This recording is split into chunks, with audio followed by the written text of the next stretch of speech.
Guys, तर तुमचं स्वागत आहे आमच्या मिनी ब्लॉगमध्ये. तर आज गाईज आहे मकर संक्रांती. तर तुम्हाला दाखवतात आमच्यासोबत काय काय होतं.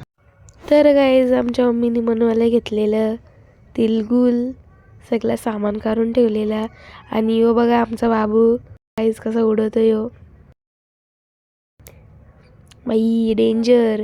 गाईज आजचं वातावरण एकदम भारी होता. आणि पोरा बघा गाईज कशी पतंग उडवायला आल्यान खाली ना. गाईज फायनली तिलगुल म्हणून झालेले आहेत. आणि आम्हाला आता दादा संचीत जायचा होता. आमची इथं वाटून झालं तर आता मला मागं जायचा होता.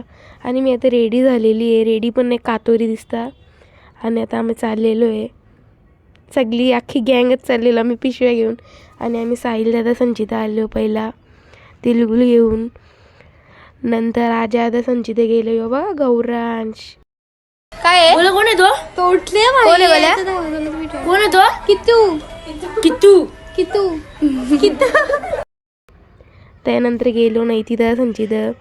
तर नैतिक दादा फोन बघत नाही यो बघ गाजर किसत होता गाईस.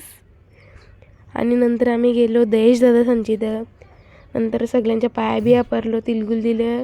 मग आम्ही निघलो तिथून. दादासोबत पतंग उडवत होती इकडं. त्यांची म्हणजे आत्ताच उडवायला घेतलेली त्यावेळी. आणि आम्ही जेवून वगैरे आलो वरती सगळी पतंग उडवायला.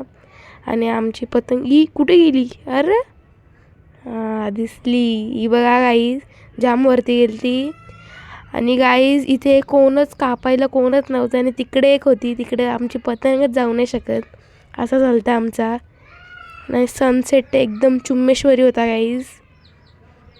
तर आजचा ब्लॉग तुम्हाला कसा वाटला? चांगला वाटला असेल तर लाईक, कमेंट, सबस्क्राईब करायला विसरू नका. भेटू पुढच्या ब्लॉगमध्ये. बाय.